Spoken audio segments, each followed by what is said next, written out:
What does the soul of a Conservative look like?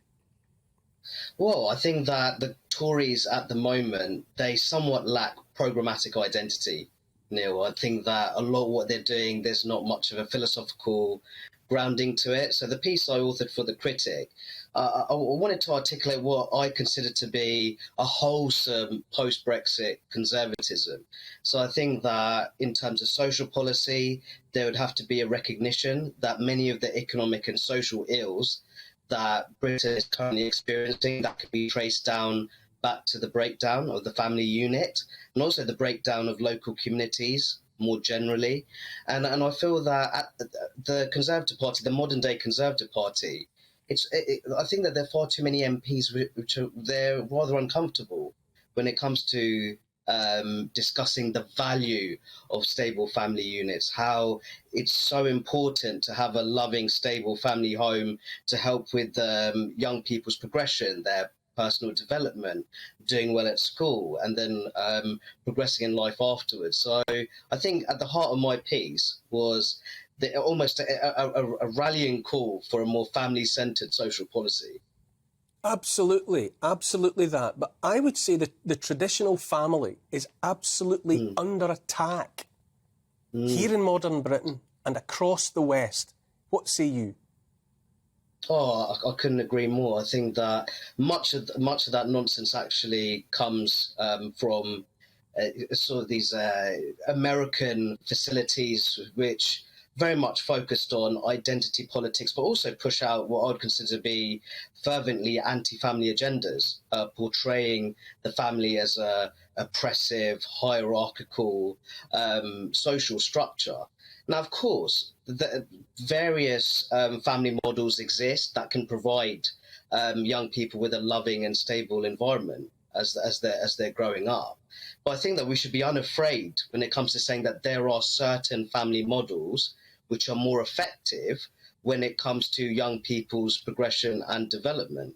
And I do feel that there has to be a recognition that two-parent households, spearheaded by a married couple, that is the family model which is most strongly associated with a range of positive youth outcomes, whether that's school attainment, cognitive development, not being involved in the criminal justice system, and then further down the line, obtaining employment. Why? I'm listening so carefully to what you're saying and agreeing with what you're saying. In whose interests and to what end would any government or any society undermine that most foundational and fundamental building block? What's in it for them? Well, I think that much of this aggressive statists are responsible, that you have that.